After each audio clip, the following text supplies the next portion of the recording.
Oh yeah, we cooking this one nice and big. Hey, what is up, bro? I'm Riso, aka Aethel Wolf, and welcome to the Wolf Pack. What is up, baby? How we doing today? Pokemon Scarlet and Violet is here. I finished it. I did it. I beat it. This game has a way of instantly just captivating you with its charm. Okay, wait. Before everybody unclicks on this video, make sure you leave a like before you leave. I know when you guys heard me say this game has charm, a lot of you probably cringed, eyebrows straight out frowned, and you cocked your head back like an ostrich and gave yourself a triple chin. I am going to treat this video and this game like I do with every other game I talk about. I'm going to take you through my whole journey. This game is not high quality. This game does have a lot of flaws, but this game does also have things that I really liked about it. And that's why I'm making this video, and that's why we're going to talk about whether this game really is as bad as everyone is making it out to be, or if there is a good game in here, it just has a couple of flaws like every video game does. So again, before you leave, just hear me out. Obviously, if you are an old school fan of Pokemon games, you're gonna start this game. You're gonna start to see some of these Pokemon pop up. You're gonna see the new Pokemon pop up. You're gonna see that Nintendo, they know how to make these Pokemon look absolutely adorable. And you cannot, nobody can take that away. The beginning of this game with the 3 starters is freaking cute. I thought that this game had a really strong start. So the Pokemon are adorable. I'm loving the world. And even though the visuals are already kind of rough right from the beginning, I think it's fair to say that they're straight up jank. I like that I'm in like a beachy kind of setting. I love that it's in like supposed to be like somewhere where it's like kind of Hispanic. Where I started to feel a little bit constricted was the long cutscenes. You have to play the game for like 2 to 3 hours before you can actually just roam around and be free. I also understand why they had to have so much setup for before just letting you free, because once I got let free, there was no way I was gonna force myself or make myself go to another cutscene if I didn't have to. I was so freaking excited, dude. It was like I was a little kid again, man. There was something about just roaming around in this open world game, exploring, finding new little Pokemon and being so excited, not knowing what's gonna pop up. Is it gonna be a new Pokemon that I've never seen before? Is it gonna be an old Pokemon that I love and cherish? Is it gonna be a little stinky poo-poo Pokemon that I know from the past, or a new Pokemon that I'm like, oh, you've been added to the stinky poo-poo list? Just that level of excitement and wonder that you get as a kid when things are just new and exciting. I got that for the first couple of hours playing this game, and I loved it. So this game has an awesome start. I love it. I love again, the framework is there. We all know that the framework, Pokemon is successful for a reason, and they killed it in this game in terms of exploration and how they introduced the overworld Pokemon. I loved it. Let's get into some of the glaring issues, the obvious issues. We're not gonna spend too much time on this because again, you know what it is. The game is glitchy as balls. There were few things that really took me out of this experience, that when I saw a character walking in the background as I'm either in a fight or having dialogue with another NPC, and the character's just like glitching and roboting all over the place. I mean, the first couple of times I was like, oh look, that's kind of funny. I was like, maybe it's just, you know, this won't be happening too often. It doesn't matter where you were. The moment you could kind of see some characters and Pokemon start to pop up in the background, and you'd see them do this like robot walk where they're like glitching across the screen, it just screamed the low quality, low budget, poor game. I think that the glitches that I experienced when I was online with my friends were hilarious. I actually got to save some myself, so the clips that you guys are seeing right now, those are actually clips that I got from my Switch, from my gaming with my friends. It was just funny. I will say this, I didn't play this game enough with my friends online at the same time to really say it impacted my experience in a negative way. Again, it was funny, but it wasn't like it really took away from the experience. It added more to the game than I thought it would. I talked about this a lot, you know, in all the trailers that were coming out. I was like, I don't know what they're gonna do with the multiplayer. I don't really think they can make Pokemon any much more special by just having another character there with you. I think it's just gonna be single player Pokemon with one other person with you, and you're each gonna still kind of do your own thing. That is exactly what we got. But there was something, again, I remember that giddy feeling that I was talking about at the beginning of the video, where when I started the game, I was just so excited. It was so cool to get to experience that with my other friends who were in the same exact state as myself. Being in the same game, being able to see each other, running and looking at these Pokemon and just talking about it all together, it did add to the experience. Well, we probably could have had the same exact experience, and we were having it at the beginning of the game, where we were just all in a room together, starting the game together. There was something about once we actually got to join each other and do it on the same screen, it added a little bit of a ting to it, a little bit of a magic ting to it. I would be lying if I said it didn't. Do I think it's game-breaking, game-changing, or this amazing feature that has to be in every Pokemon game from here on out? No. No. If anything, definitely not. Probably not. If you investing into the multiplayer is gonna make you take away from other areas where this game could have been improved on, screw the multiplayer, dude. Do not work on the multiplayer. You don't need it in these kind of Pokemon. This was actually my first time going to do Tera raids and Tera battles, and again, they were exactly what I thought. It was a little bit cool getting to, you know, get cool items from them and get experience from them. But again, being able to do these with my friends rather than with bots, did it add like a lot to the experience? A little bit, but not too much. I like that they're trying to integrate multiplayer into these Pokemon games a little bit more. But again, for me, it hasn't been anything like a super game changing. Let's talk about the Tera crystallization stuff. It's about time we just get into that. Is having these Tera typings better than Mega Evolutions and Dynamax? Yes and no. I think 100% yes when we're talking competitive multiplayer. Again, being able to go against your friend or any opponent in real life, having your Pokemon be a certain Tera typing and doing a complete Uno reverse card, them having no idea what typing that Pokemon's gonna be, being able to boost different moves with that Tera typing and lose any typing that you currently have, like again with my Meowscarlet, even with like basic Tera typings, like I thought, oh, what's the point if I'm just gonna catch a regular Pokemon and it's gonna have like if it's a water type and it's gonna have a water type Tera typing, what's the point of that? Like, this is so useless to me. When I evolved my Meowscarlet, which was a grass dark type, and I noticed if I'm able to Tera Elastalize it into a grass type, fighting moves are no longer super effective to it. So I was like, okay. And it's even more fun and more cool when you give that Pokemon the Tera typing that you want, or you find the Pokemon with Tera typing that you want, which can be a completely mind-blowing thing for the person who you're going against. That is how I think it is better than Mega Evolution and Dynamaxing. Something that you will never be able to beat, get an entirely new form of that Pokemon. Enough said. You know, the stat boosts are kind of cool, but that's what makes those two things cool. The different forms. That's pretty much it. Let's talk about the traveling in this game and them giving you the legendary Pokemon at the very beginning of the game and having him be your buddy throughout the whole game. I loved it. I loved it. I was iffy on it. I was a little bit iffy on it. The whole point of having a legendary Pokemon is you get to the end of the game, you see it a couple of times, you finally get to catch it, you're like, woohoo, I get the super cool legendary Pokemon. And then what do? I box it. I never use it. That's the cool Pokemon experience. Woohoo, the classic. I was skeptical at first, but I played with Koraidon, getting my Koraidon at the very beginning of the game, and being able to use this legendary throughout the whole game, helping me glide around, run around, swim around, climb around, it was amazing. And it would be a freaking shame if I didn't bring up the fact that those cutscenes where you actually get to bond with a Koraidon at the beginning of the game and at the end of the game, they make a difference. It sucks that in between the whole game, the whole in between portion where you're exploring and going to different gyms and going against a different type of Pokemon, all you really get is giving them a sandwich. I wish they did more there. I wish they sprinkled some of the, you know, those encounters where you get to feel like you're getting closer to your legendary, the same way that they make a really cool and cute encounter at the beginning, sprinkle those throughout the game. Luckily, being able to use him as my main form of transport is what made me feel more attached to them. So when it comes to that, this game takes the cake. I think it's the most, clever and unique way that Pokemon has used its legendaries, and I liked it more than in Oras, you know, where you get to fly around with like Latias or whatever. And I don't know if you were to do it again, if I would be as excited, because you already did it once, but doing it in this one was amazing. Is the traversing in this game more fun than it is in Legends Arceus?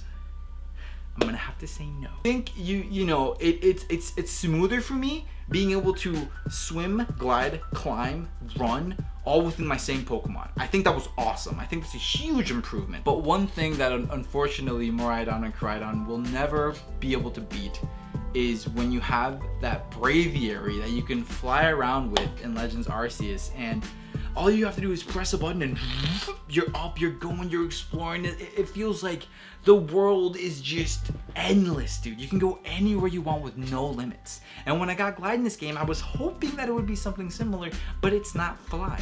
You don't fly in Pokemon Scarlet and Violet, you glide, which is just falling with style. So then I'd say they're tied because, again, with Koraidon, you get to do all these things. In Legends Arceus, you have to switch Pokemon to be able to do it. But the flying, just in terms of flying, Legends Arceus win. And because Scarlet and Violet runs like poopy doo-doo. In the same way that Game Freak did a great job at making me feel more attached to these Pokemon through the cutscenes, they actually started to do that at the end of the game with the characters, which I found very impressive. Here's where we get into spoilers. When you reach the final area of the game, and you've been following the story of each of these characters, all three of them in their own different way, and you see all three of them come together, seeing them interact with each other is a lot of fun. I will say part of the reason why I was so surprised with how much I was enjoying these final cutscenes was because I skipped the entire story. Every time I had dialogue in this game, I literally mashed A so fast. You straight up could have called me Ludwig going for the masher world record. So yeah, all the in-between portions, I don't really know if it was good dialogue or not. It clearly wasn't good enough for me to be intrigued at the time, but that is why I'm saying I was surprised with how these final cutscenes and these final bits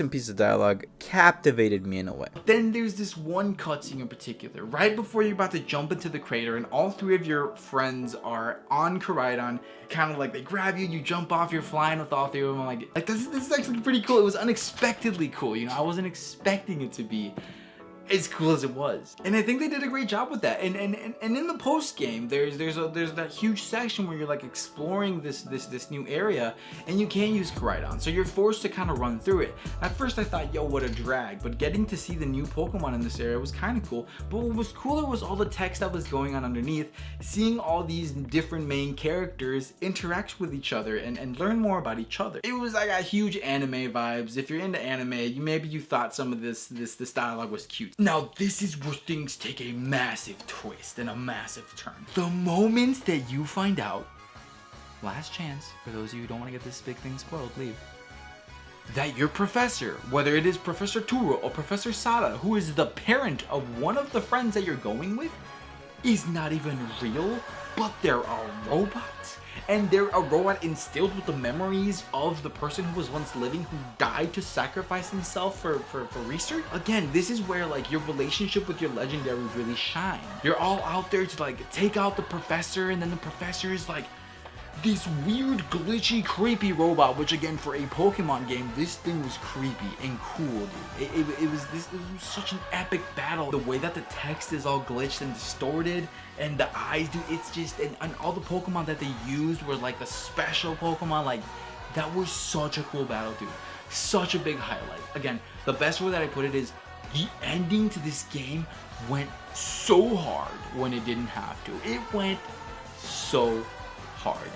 Okay, so that does it for the story part. So, hi, welcome back all of you who didn't want to get the story spoiled. Game difficulty and the idea of it being open world. I went into this game thinking that it was open world. I got tricked, right? At the very beginning, you have a couple areas that you can go, and you're like, whoa, all these areas that I go to, it's all low-level Pokemon. Yo, this is so cool. I think the game scales to your level. This is awesome. And then you find out that it doesn't, you know? And that put me in a really situation, because I was following a certain path, and by the time I got to like a certain place where like all my Pokemon were like in their 40s and 50s, I ended up going back to some of the other areas that I hadn't explored yet, and I was going against level 10 to 12 Pokemon, you know, and it was nothing. And even some of the gym battles were very meh, because I was already so over-leveled. So it was one of those fake open world games where you think you can go everywhere, but really there's a specific path that you're supposed to follow. The way that you see these new post-game Pokemon, you know, I don't know the name for them, you know, the Pokemon that are this.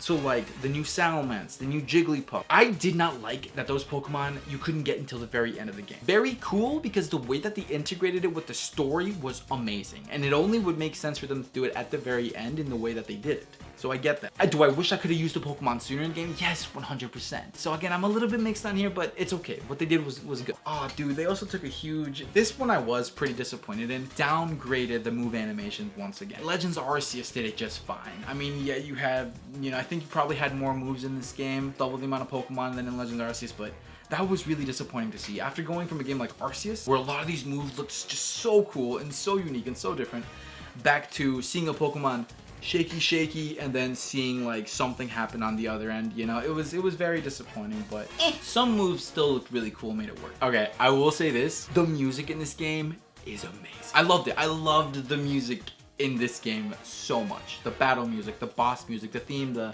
theme when you're just like exploring the open world, and how that same theme changes when you're having like a more somber moment in some of the cutscenes, or like some more serious stuff, or how it gets like really heightened when you're in certain battles where it's the same theme, but it's just heightened, bro. Like, I love the music in this game. Absolute masterpiece. Auto battle feature was meh. I think it was kind of cool that the being able to make your own TMs, and that's why they included the auto battle feature, so you could just like take them out quickly and collect items to make TMs. I don't really have much to say on it. It didn't add a lot to the game. It also didn't take away too much from it. Smart of them to not let you accidentally kill shinies. And bro, them adding a feature or a place where you can check how many shinies you've encountered, I think that's awesome, because even if you fail a shiny, you can still see how many shinies you've encountered. That's awesome. It happened to my friend where he caught a shiny. He was so hyped. He showed it to me. I was freaking out. It was a shiny Azumarill, beautiful shiny. And he's like, oh yeah, when I checked, it turns out I had already battled another one. I didn't even know it. So my boy took out a shiny and doesn't even know how he did. But after catching the Azumarill, the shiny Azumarill, he had 2 shinies recorded on his profile, and that was hilarious, dude. I wish that they wouldn't have removed the feature that they had in Pokemon Legends Arceus, where you can capture Pokemon without having to battle them. That's huge. That was also a huge loss. I think I would have taken that over the auto battle feature 1,000 times over, but again, I know it's a different game. I'm just saying. The picnics and being able to breed and the whole sandwich thing, I mean, that was cool. I think, you know, being able to eat certain sandwiches to encounter certain Pokemon is cool. To increase your odds of shinies is awesome. Do I think the minigame of creating the sandwich and the whole picnic experience, being able to bathe my Pokemon and play with them, meh. Customization in this game. I was so excited when I saw how in-depth the customization in this game was. At the very beginning, with your character, being able to change them and make them look like however you want them to look. I think that was awesome. When I found out that your school uniform stays the same, you can just change between like summer, spring, fall, and winter or something like that, but all you can really accessorize is like accessories. Glasses, hats, shoes, gloves, socks. A huge bummer, dude. I was like, well, what's the freaking point, dude? I believe it's Japan. The schools over there have a very strict uniform policy where like all the kids have to be in their uniform. I think that translated over into the game where it's like, you have to be wearing a uniform. You can accessorize as much as you want, but you gotta be wearing the uniform. By the end of the game, me, you know, being like, I've been a student this whole time, me keeping the uniform in a way made me appreciate the uniform a little bit more, because it's like, I am a student. I have to remember that I am a student, and even though at first I didn't like it, and I still would have preferred customization, I appreciated it at the end of the game, remembering that I was like, I'm a student, along with all these other students. It was kind of cool. Last little nitpick, the animations took way too long. Switching in and out of battle, a Pokemon fainting, going into the battle animation, like all of that was a little too slow for me, man. This ties in with, once again, the game itself not running as smoothly as it could and it being really glitchy. So this is how I'm gonna end it. This is how I'm gonna end this video. I loved Pokemon Scarlet and Violet. It introduced one of my favorite Pokemon of all time, Ceruledge, and this is a lot of people's favorite Pokemon now. Along with Armorage and Charcadet. These Pokemon are amazing. I think that in general, all the new Pokemon that they released in this game were really cool. I liked it. I think as a whole, all the new Pokemon were cool. I'm going to look back on Gen 9 and Scarlet and Violet very fondly. You know, I'm gonna remember going to the midnight release with my friends, getting my special little pin, coming back at like 12:15, 12:30 after a freaking blizzard, and all of us just sitting down when they all had school the next day and just starting the game together. Like, that was awesome. Being able to explore the open world with my Koraidon, not knowing what new Pokemon were gonna show up. Like, this game was awesome. Like most Pokemon games, I had a lot of fun for like the first 30 to 35 hours, you know. It was just all new, exciting hype. After that, the formula gets a little bit repetitive, but that's just most Pokemon games. It's all about your perspective and it's all about your mentality, and I've talked about this with other games, right? Is this Pokemon game perfect? No, but it has a lot of great things. And not just because it's a little bit of a buggy mess and they haven't included voice acting and they haven't made it look all that great, do I think people should not play the game or not give it a chance. Because at the end of the day, dude, video games are just meant to be played to have fun. And like anything else in life, if you go into it thinking it's gonna suck, or if you don't choose to not give it a shot just because of previous experiences or what other people said, you say, I am just gonna hate the game without even trying it myself. Ultimately, I think that's just gonna lead to you losing out on a lot of experiences that you could potentially have. So that's always gonna be me. I take other people's reviews and experiences with a grain of salt, because it's happened to me so many times that There's games that I love and adore that other people just hate. And there's games that other people love and the mainstream says it's amazing, but it's just not my cup of tea. Screw what everyone else thinks. You should always figure it out for yourself, right? And I think that when it comes to Pokemon games, if you're a Pokemon love or a Pokemon child at heart, when these new Pokemon games come out, you should open up that little piece of your heart and say, I am a kid, I'm a kid, I'm a kid again. Let's just look at this game with those Pokemon goggles that you know you've had within you since the first couple of generations. Because that is the best way to experience Pokemon. That is really one of the only ways to experience Pokemon. There are certain game series that I think if you didn't get into it when you were a kid, it's gonna be a little bit harder for you to get into it when you're older. This is one of those franchises. I think it's a lot harder to get a 20 to 30 year old into Pokemon games if they've never played one before than it is to get someone who's a kid. So if you are older, if you're in your 20s and your 30s and you've loved Pokemon when you were a child, go back to that. Go back to that feeling and look at this Pokemon game with that set of eyes, and then tell me what you think of the game. Alright everyone, that's gonna do it for this video. Thank you all so much for watching. Please go down to the description and let me know what you thought of Pokemon, this new Pokemon game. What did you like? What did you hate? What do you think that you wish they would change and add to the next Pokemon game coming out? Alright everyone, that's gonna do it. Thank you all so much for watching. I love you, Wolfpack, and I will see you all next time. Peace.